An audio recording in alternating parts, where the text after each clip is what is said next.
नमस्कार दोस्तों। स्वागत है आपका यूपी से इंसर्ट संतोष गावंडे में। तो जैसे आप सभी को पता है कि हम लगभग 30 सालों के पीवाईक्यू का एनालिसिस कर रहे, और अभी तक हमने पॉलिटी इकोनॉमिक इस टॉपिक की पीवाईक्यू क्लास कर लिया है। अगर आपने वो क्लास नहीं देखे तो नीचे डिस्क्रिप्शन बॉक्स में उसकी लिंक है, आप उसको देख सकते हैं। और अब हम जिस टॉपिक का एनालिसिस कर रहे हैं वहाँ पर हमने वो टॉपिक लिया है इन्वायरमेंट। इन्वायरमेंट की आज हमारी थर्ड क्लास है, जहाँ पर हम पोल्यूशन और उसकी रोकथाम के लिए क्या क्या संरक्षण उपाय है उसके बारे में, जो पीवाईक्यू है उनके बारे में एनालिसिस करने वाले हैं। देखिए, इस टॉपिक से भी लगभग यूपीएससी में हर साल 2-3 क्वेश्चन आपको देखने को मिलते हैं। और मतलब ये जो टॉपिक रहता है इसमें करंट बेस्ड टॉपिक रहता है। और लास्ट ईयर के टॉपिक में जैसे कि हमने कल की क्लास में देखा था, जो क्वेश्चन देखा, क्वेश्चन का जो व्याख्या देखी, फिर वो चर्चा में किस कारण से था, और जिस कारण से वो चर्चा में था उसका अनुप्रयोग करके यूपीएससी ने किस तरीके से क्वेश्चन डिज़ाइन किया वो देख लिया। तो आज भी हम सेम तरीके से पैटर्न 2025 क्वेश्चन के साथ करने वाले हैं। फिर आगे हम हमारे लगभग 2011 तक के क्वेश्चन का एनालिसिस करेंगे। देखिए, हम क्या कहते हैं, जिस तरीके से हम यहाँ पर अप्रोच अपना रहे हैं, सेम तरीके से अप्रोच हम हर साल में नहीं अपना सकते हैं, क्योंकि इन्वायरमेंट टॉपिक थोड़ा करंट बेस रहता है और 2011 के बाद के क्वेश्चन के थोड़े इतना रिलेवेंट नहीं रहता, क्योंकि उस टाइम वो कुछ घटक चर्चा में रहते हैं, कुछ क्या कहते हैं स्कीम या फिर इलेक्ट्रॉनिक अनेक कारण कुछ क्वेश्चन रिलेवेंट नहीं रहते। इसी कारण हम लगभग 2011 तक के क्वेश्चन का एनालिसिस कर रहे हैं। तो चलिए, अब ज़्यादा देर ना करते हुए हम हमारे आज के सेशन को शुरुआत कर देते हैं।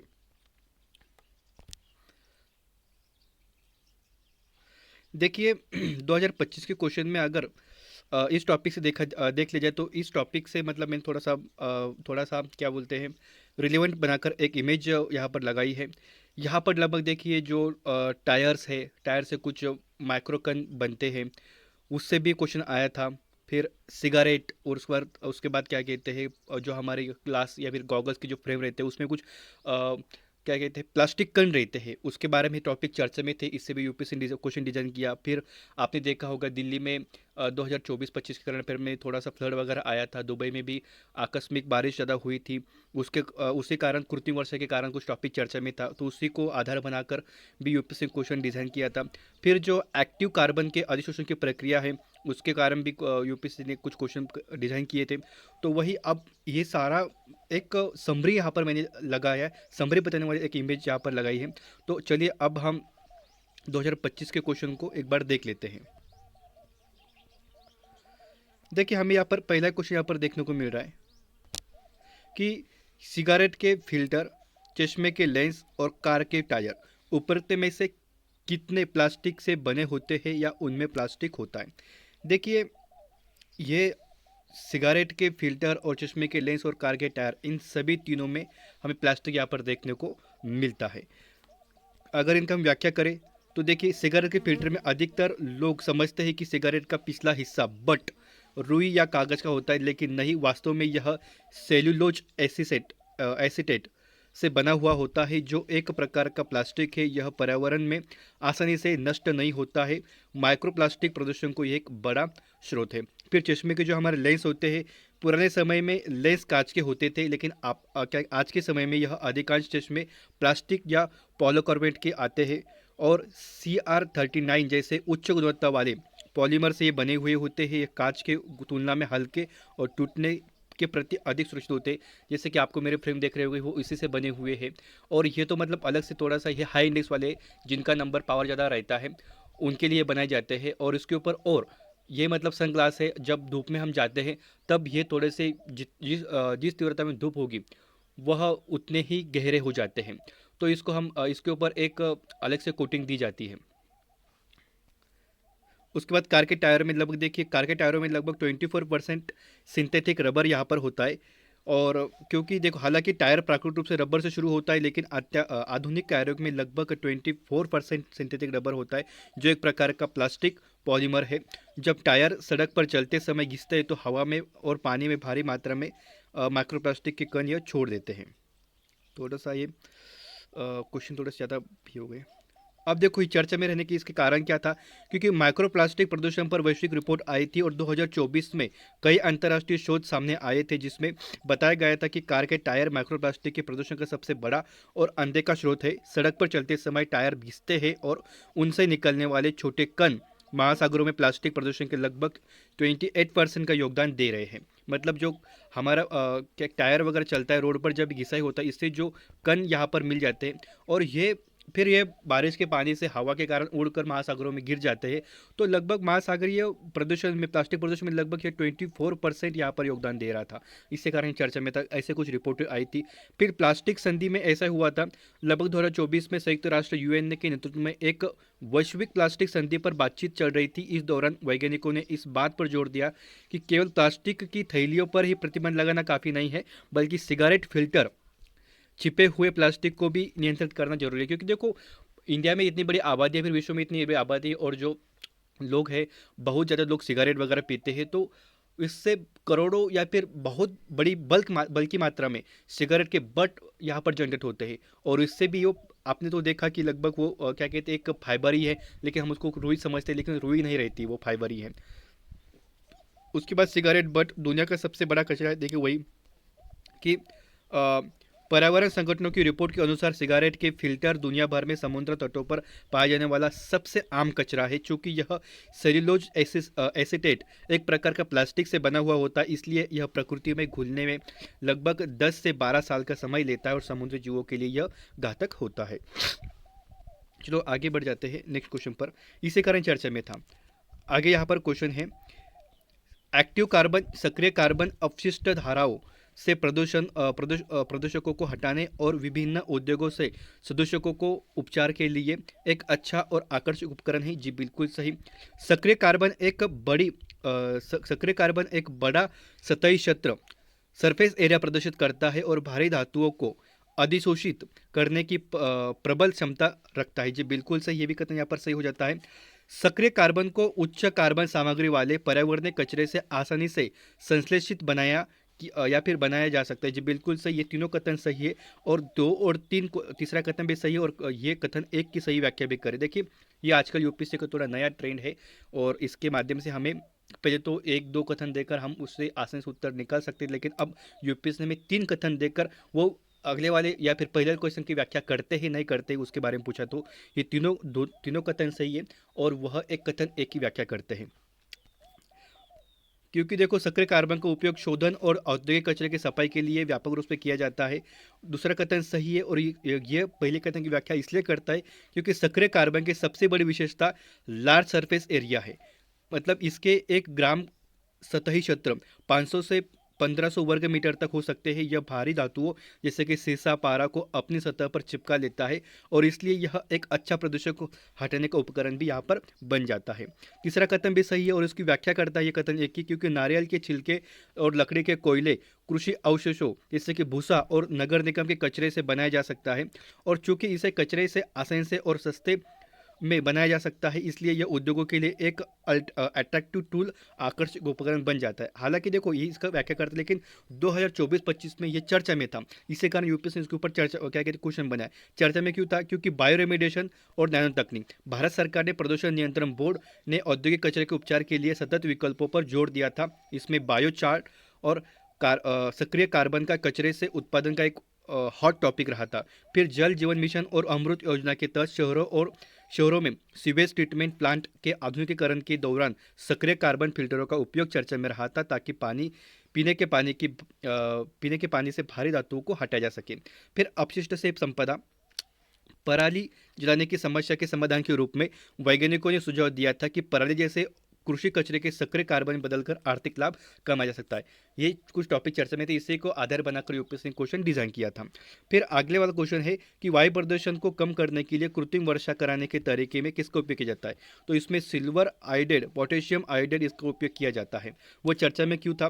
क्योंकि देखो, वो कृत्रिम वर्षा के लिए जिसको हम क्या कहते हैं, क्लाउड सीडिंग भी कहते हैं, बादलों में ऊपरी हवाई जहाज या रॉकेट की मदद से सिल्वर आयोडेड, पोटेशियम आयोडेड या शुष्क बर्फ, जिसे हम ड्राई आइस भी कहते हैं, का छिड़काव करते हैं।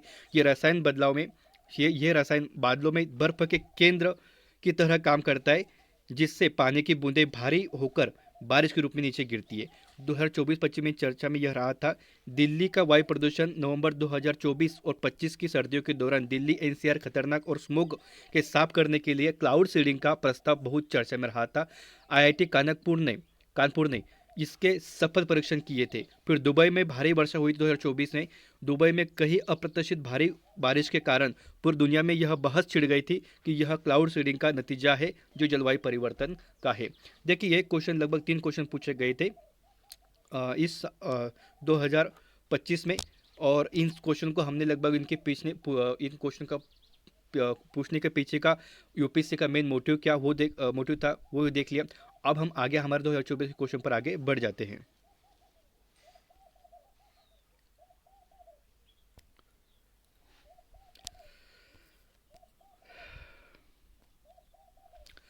यहाँ पर पहला क्वेश्चन है, बाजार में 1 सेकेंड, बाजार में मिलने वाली कई च्युइंगम पर्यावरण का प्रदूषण का स्रोत माना जाता है। जी बिल्कुल सही। एक्चुअल में च्युइंगम में यूज़ क्या होता है? च्युइंगम में एक घटक यूज होता है जिसको हम कहते हैं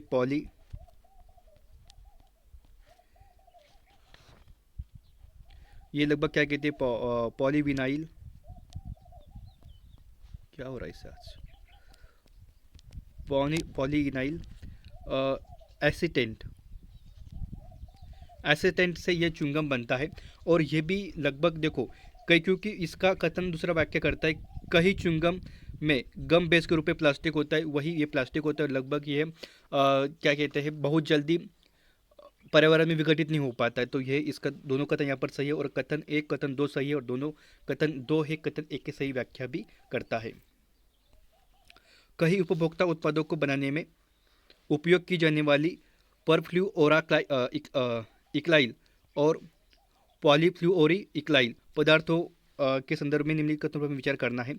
एक्चुअल में ये दोनों क्या है, पी एफ ए एस क्या है, ये पी एफ और ए एस एक्चुअल में क्या है? तो यह एक सिंथेटिक, ये दोनों भी क्या कहते हैं, एक सिंथेटिक रसायन है, सिंथेटिक रसायन है यह, जो आमतौर पर हम कहाँ पर कपड़े में इसका प्रयोग करते हैं?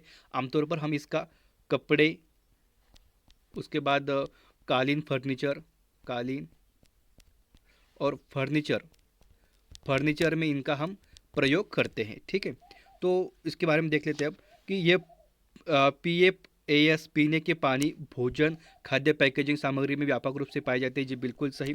पी एफ ए एस पर्यावरण में आसानी से विघटित हो जाते हैं। जी बिल्कुल सही। पी एफ ए एस में लगातार संपर्क से पशु शरीर में जैव संचय हो सकता है। जी बिल्कुल सही। जैव संचय एक्चुअल में देखिए यहाँ पर एक किस कॉन्सेप्ट है, जैव संचय क्या होता है? जैव संचय ऐसा पदार्थ होता है जो पशु उसको खाते हैं लेकिन वह विघटित नहीं हो पाता है। ठीक है, अगर किसी मछली ने इसको खा लिया, जैसे कि पारा हो गया, कैडम हो गया, उसको मछली में खाएगा तो मछली में वो उसको अपघटित नहीं कर पाती, वो मछली के बॉडी में संचित होते हैं। अगर दूसरा प्राणी उस मछली को खा जाता है तो फिर वही पारा आगे दूसरे प्राणी में चल जाता है, मतलब उसका विघटन नहीं हो पाता है, वही होता है जैव संचय। ठीक है, ये तीनों कथन भी यहाँ पर सही हो जाते हैं। पर्यावरण सुरक्षा एजेंसी एपीए के अनुसार निम्नलिखित में से कौन सा सल्फर डाइऑक्साइड उत्सर्जन के सबसे बड़ा स्रोत है? तो इसका एक्चुअल में पर्यावरण संरक्षण एजेंसी करती क्या है? तो पर्यावरण को जो हानिकारक गैसें वगैरह होती है उनकी रोकथाम करने के लिए यह काम करती है। तो उन्होंने वही यहाँ पर क्वेश्चन पूछा गया है कि सल्फर डाइऑक्साइड का उत्सर्जन का सबसे ज़्यादा स्रोत कौन किस में होता है? तो जीवाश्म ईंधन का उपयोग करने से या बिजली संयंत्र से सल्फर डाइऑक्साइड बहुत अधिक मात्रा में बनता है। झिल्ली बायो रिजर्व झिल्ली बायोरिएक्टर की चर्चा अक्सर समाचारों में देखी जाती है, तो वो किस लिए था? तो देखिए झिल्ली जो बायोरिएक्टर है एक्चुअल में ये काम क्या करती है, ये लगभग एक बायोटेक्नोलॉजी है, एक टेक्नोलॉजी है जिसके माध्यम से हम अपशिष्ट जल में ठोस प्रदूषक व सूक्ष्मजीव को भौतिक रूप से यह अलग करता है। सूक्ष्मजीव को यह भौतिक रूप से यह उसे क्या करता है, अलग करता है। ठीक है, तो वही अब अपशिष्ट जल के उपचार की तकनीक है। ठीक है, इसका आंसर ये हो गया। अब आते हैं 2023 के क्वेश्चन पर हम 2023 का प्रश्न है, रिस्क्यूलेटिंग एक्वाकल्चर सिस्टम में बायोफिल्टर की भूमिका के संदर्भ में निम्नलिखित विचार कीजिए। तो बायोफिल्टर मछली के बचे हुए भोजन को हटाकर अपशिष्ट उपचार प्रदान करता है। जी बिल्कुल सही। बायोफिल्टर मछली के अपशिष्ट में मौजूद अमोनियो को नाइट्रोजन में बदल देता है। जी बिल्कुल सही।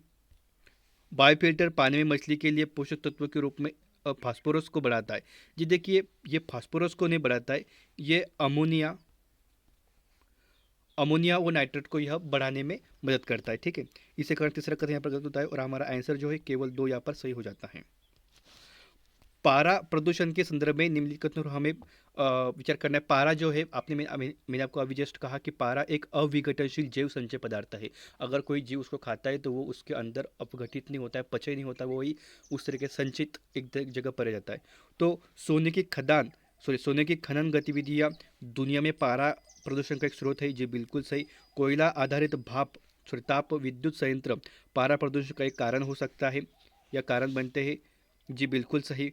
पारे के संपर्क का कोई ज्ञात सुरक्षित स्तर नहीं है। जी बिल्कुल सही। तीनों कथन यहाँ पर सही हो जाते हैं। फिर नेक्स्ट क्वेश्चन है 2022 का, और हमें पूछा गया है कि पर्यावरण में उपरोक्त में से किसकी अधिकता से अम्लीय वर्षा का कारण बनती है। अम्लीय वर्षा एक्चुअल में क्या होता है, जिस पानी का जो समूह होता है, पीएच वैल्यू रहती है, पीएच वैल्यू अगर 7 से डाउन हो जाती है तो वो अम्लीय वर्षा बन जाती है। अगर पीएच से ज़्यादा हो जाती है तो वो क्षारीय वर्षा बन जाती है। तो इसमें देखिए, नाइट्रस ऑक्साइड और उसके बाद क्या बोलते हैं, सल्फर डाइऑक्साइड 2 और 4, इसके कारण जो अगर इसकी मात्रा बहुत अधिक बढ़ती है तो फिर जो अम्लीय वर्षा यहाँ पर हो जाती है। WHO हाँ यही क्वेश्चन है। WHO वायु गुणवत्ता दिशा निर्देशकों के संदर्भ में निम्नलिखित कथनों पर हमें विचार करना है। पार्टिकुलर मैटर PM2.5 का 24 घंटे का औसत 15 पिग M3 के से अधिक नहीं होना चाहिए, और पार्टिकुलर मैटर 2.5 का वार्षिक औसत 5 M3 से अधिक नहीं होना चाहिए। जी बिल्कुल सही, ये यहाँ पर कथन सही हो जाता है। एक वर्ष में ओजोन प्रदूषण का उच्चतम स्तर खराब मौसम की गतिविधि के दौरान होता है। जी नहीं, लगभग देखिए, यह गर्मियों में यह लगभग खराब स्तर पर पहुंचता है। खराब स्तर पर यह पहुंचता है। ठीक है। PM10 फेफड़ों की बाधा को भेज सकता है और रक्त प्रवाह में प्रवेश कर सकता है। जी बिल्कुल सही, ऐसा होता है। हवा में अत्यधिक ओजोन अस्थमा को ट्रिगर करता है। जी बिल्कुल सही। देखिए, PM10 नहीं करता है, ये PM2.5 करता है। ठीक है, PM10 नहीं करता है। इसे अगर 1 और 4 हमें यहाँ पर हमारा सही आंसर हो जाता है। मनुष्य द्वारा बनाए गए नैनो कणों के अलावा प्रकृति में कोई नैनो कण मौजूद नहीं है। जी बिल्कुल गलत, क्योंकि देखो, कोई ज्वालामुखी होता है, ठीक है, कोई उसके बाद जंगल की आग होता है, इसमें भी कुछ बारीक बारीक छोटे छोटे नैनो कण होते हैं, वो भी एक उसके नैनो कण का एक स्रोत हो जाता है। ठीक है, पहला कथन यहाँ पर गलत हो जाता है। कुछ धातु ऑक्साइड के नैनो कणों का उपयोग कुछ सौंदर्य प्रसाधन के निर्माण में भी किया जाता है। जी बिल्कुल सही। लगभग सनस्क्रीन वगैरह इसमें भी हम क्या कहते हैं, कैडमियम का वगैरह इसका यूज होता है। पर्यावरण में प्रवेश करने वाले कुछ वाणिज्यिक उत्पादों के नैनो कण मनुष्य के लिए असुरक्षित होते हैं। जी बिल्कुल सही। 2 और 3 यहाँ पर हमारा सही आंसर हो जाता है। उसके बाद है 2021 का क्वेश्चन, न्यूरो डिजेनरेटिव समस्या पैदा करने वाले संदिग्ध मैग्नेटाइट कण निम्नलिखित में से किससे पर्यावरण प्रदूषण के रूप में उत्पन्न होते। तो वही देखिए, जो सबसे बहुत अभी हमने कुछ क्या कहते हैं, अभी 2025 कुछ में देखा था, तो छोटे छोटे कण होता है वही, तो मोटर वाहन के ब्रेक से बनता है।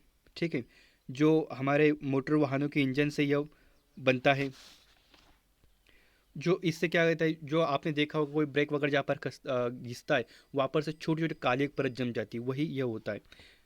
ठीक है, घरों के भीतर माइक्रोवेव स्टोव से नहीं, इससे नहीं बनता, यह बिजली संयंत्र से बनता है। जी बिल्कुल सही। टेलीफोन लाइन से इससे नहीं बनता है। तो 1, 2 और 4, हाँ, बी यहाँ पर हमारा सही आंसर हो जाता है। देखो, अगर इनके बारे में अगर और देखा जाए, न्यूरो डिजेनरेटिव ये क्या होता है, देखिए, ये लगभग हमारे मस्तिष्क मस्तिष्क व रीढ़ की हड्डियों में तंत्रिका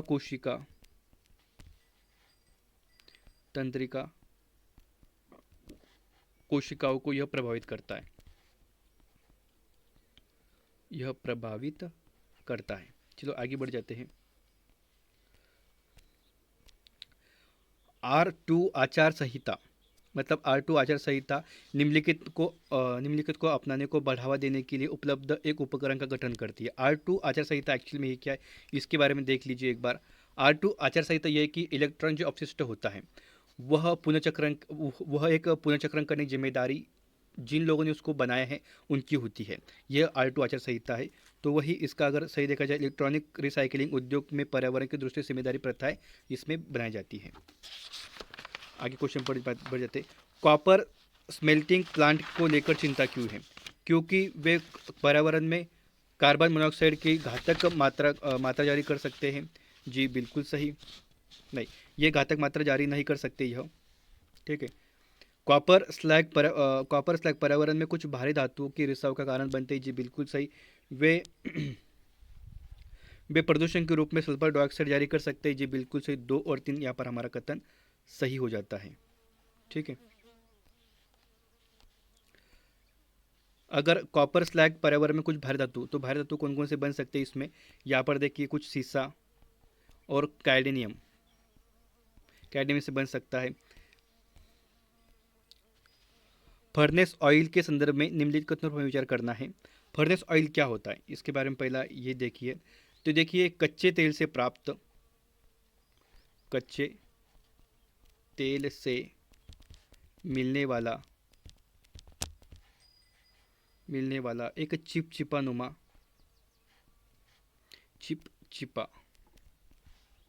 नुमा अवशिष्ट ईंधन होता है।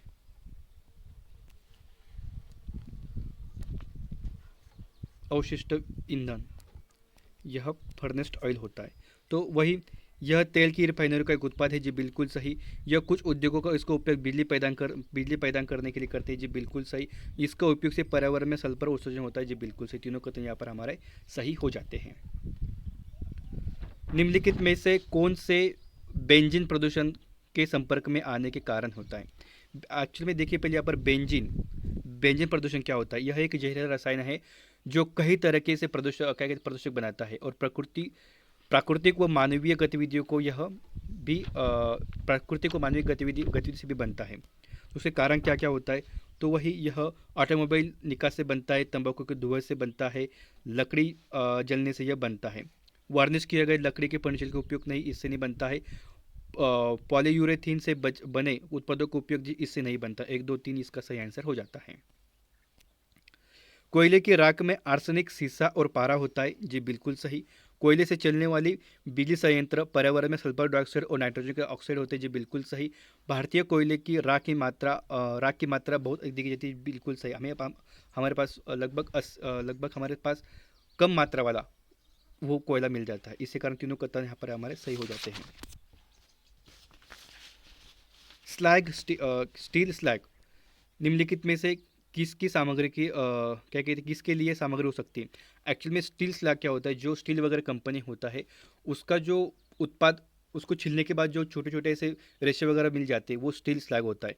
तो उसका अब ये जो क्या कहते हैं मिल जाता है। आपने कोई अगर लोहे की कटिंग देखी होगी या फिर कोई बड़े बड़े लोहे की कटिंग देखी होगी वहाँ से या फिर आपने लोहे में कुछ अगर छेद वगैरह डालते हुए देखा होगा, तो उससे जो लोहे का एक लंबा सा छिलका बनता है वही स्टील स्लैग होता है। तो इसका हम उपयोग कहाँ कहाँ पर कर सकते हैं? तो इसका उपयोग हम बेस रोड निर्माण में कर सकते हैं, कृषि मिट्टी में सुधार करने के लिए इसका उपयोग कर सकते हैं, सीमेंट का उत्पादन में इसका उपयोग कर सकते हैं।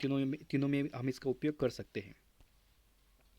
पर्यावरण में छोड़े जाने वाले माइक्रोबिट्स को लेकर चिंता क्यों है? अब देखिए माइक्रोबिट्स हमें इन क्वेश्चनों में लगभग जो की टर्म है उनको एक बार देख लेना है। माइक्रोबिट्स एक्चुअल में यह सूक्ष्म प्लास्टिक कण होते हैं। क्या होते हैं? यह सूक्ष्म प्लास्टिक कण होते हैं जो आमतौर पर व्यक्तिगत देखभाल उत्पादों में पाए जाते हैं, ठीक है। अब देखिए इनका स्रोत कहाँ पर है। उन्हें बच्चों में त्वचा कैंसर का कारण माना जाता है, जी बिल्कुल सही, ठीक है। भारत में कार्बोफ्यूरान, मिथाइल पैराथियोन, फोरेट और ट्राइजोफोरस के इस्तेमाल की आशंका की दृष्टि से देखा जाता है। इन रसायनों का इस्तेमाल का प्रकार कहाँ पर किया जाता है, तो देखिए कृषि में कीटनाशक है। मुझे फॉरेट मतलब देखिए फॉरेट हमने इसका काफ़ी बार इसका इस्तेमाल किया है। जो मक्के में जो इल्लियाँ वगैरह रहती है उनको मारने के लिए किया जाता है। ये बहुत जहरीला हो जाता है फॉरेट।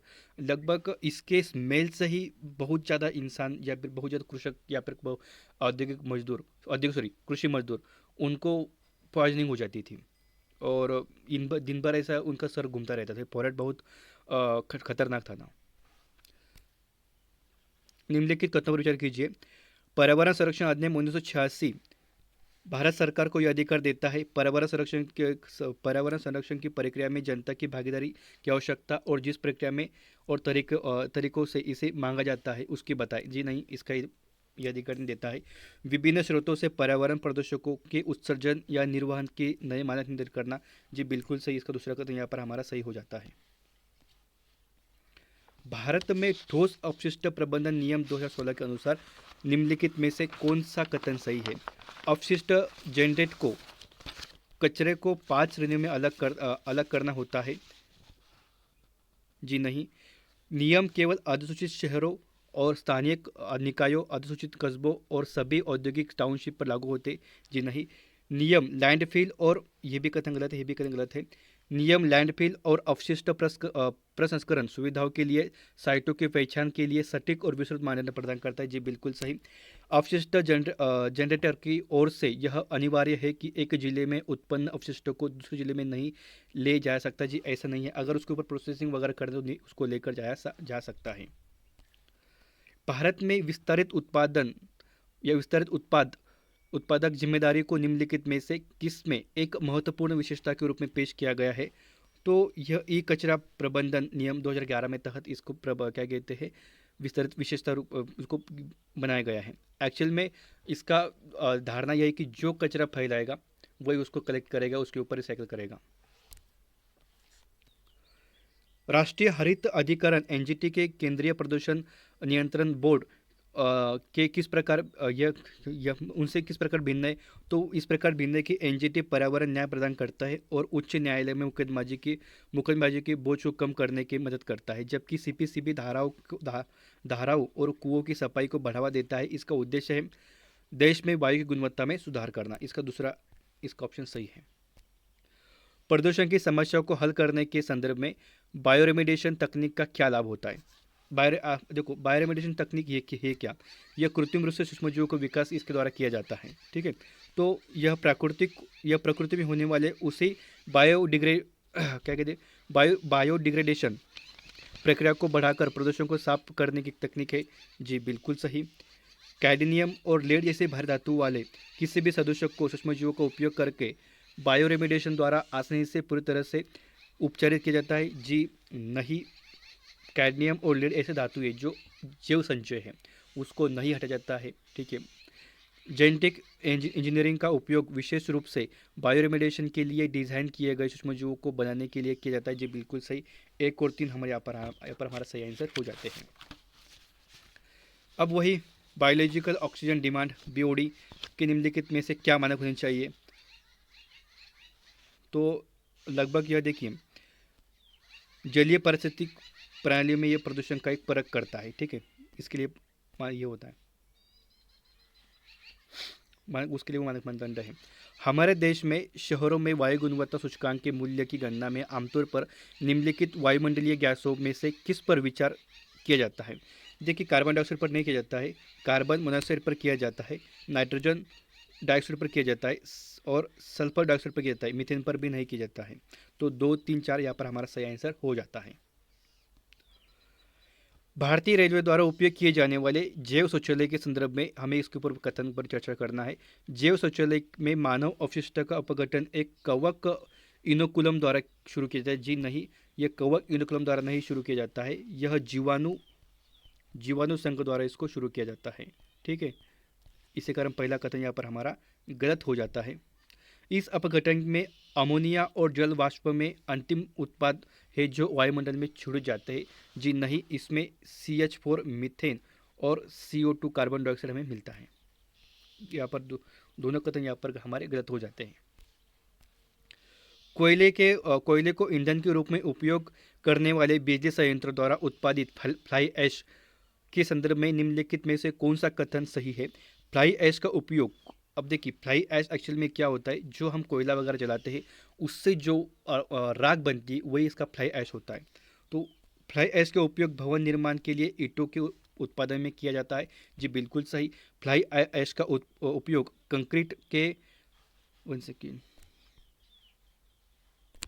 कंक्रीट के पोर्टलैंड सीमेंट की कुछ सामग्री के प्रतिस्थापन के रूप में किया जा सकता है। जी बिल्कुल से किया जा सकता है। फ्लाई ऐश केवल सिलिकॉन डाइऑक्साइड और कैल्शियम ऑक्साइड से बना हुआ होता है, इसमें कोई विषाक्त तत्व नहीं होता है। कथन गलत, क्योंकि इसमें कुछ भारी तत्व भी होते हैं। इसी कारण हमारा जो 1 और 2 यहाँ पर हमारा सही आंसर हो जाता है। भारत में इस्पात उद्योग द्वारा उत्सर्जित कुछ महत्वपूर्ण प्रदूषक निम्नलिखित में से कौन से हैं? तो इस्पात उद्योग द्वारा sulphur dioxide, nitrogen dioxide, carbon monoxide और कार्बन डाइऑक्साइड, ये चारों यहाँ से प्रदूषित हो जाते हैं। ब्रोमीन युक्त अग्निरोधी पदार्थ गद्दे और असबाब जैसे कई घरेलू उत्पादों में उपयोग किए जाते हैं। इनके उपयोग को लेकर चिंता क्यों है? क्योंकि यह पर्यावरण में गिरावट के लिए अत्यधिक प्रतिरोधी है। जी बिल्कुल सही। वे मनुष्य और जानवरों में जमा होने के संक्षेप मतलब जैव इनमें जैव संचय हो जाता है। बिल्कुल ये दोनों कथन यहाँ पर सही हो जाते हैं।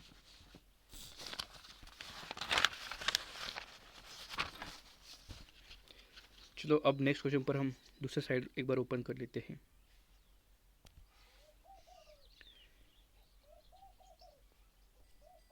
Quick 1 second.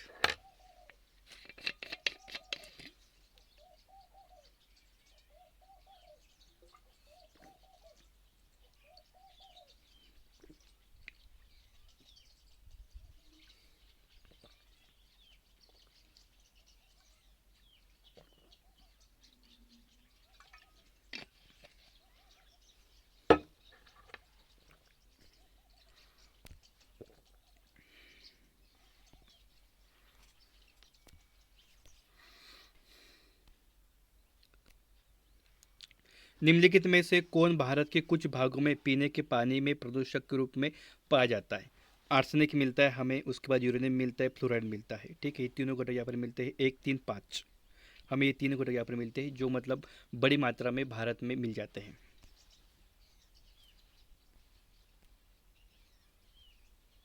सीसा, अगर हम शीशों को निकालते हैं या सांस के द्वारा अंदर चल जाता है तो स्वास्थ्य के लिए खतरनाक होता है। तो देखो, आमतौर पर पेट्रोलियम में शीशा मिलना प्रतिबंध होने के बाद भी शीशा विषाक्तता के अन्य स्रोत क्या है? तो देखो, पेंट में हमें मिलता है, पेंट में जो हम पेंटिंग वगैरह करते हैं उसमें हमें मिलता है। उसके बाद यह हमें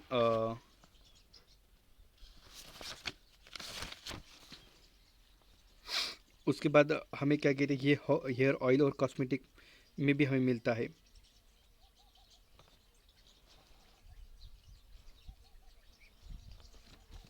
वन सेकेंड।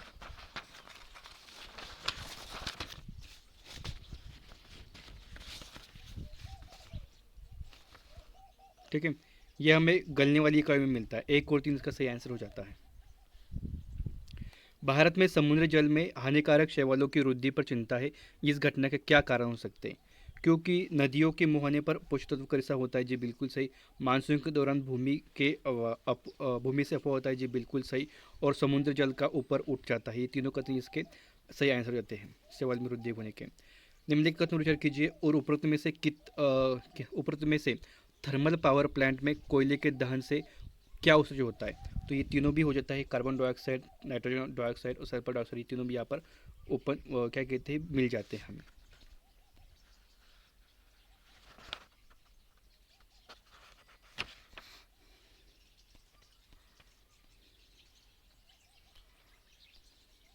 ओहो, एक्चुअली में क्या हुआ था, वो थोड़ा स्लाइड एक नीचे थोड़ी नीचे शुरू हो गई थी। एक्चुअली में क्वेश्चन हमारे यहाँ से शुरू होनी चाहिए थे। उद्योग द्वारा विभिन्न उत्पादों के निर्माण में उपयोग किए जाने वाले कुछ रासायनिक तत्वों के नैनोकण के बारे में कुछ चिंता है। क्यों? क्योंकि वे पर्यावरण में जमा हो सकते हैं और पानी मिट्टी को दूषित कर सकता है। जी बिल्कुल सही।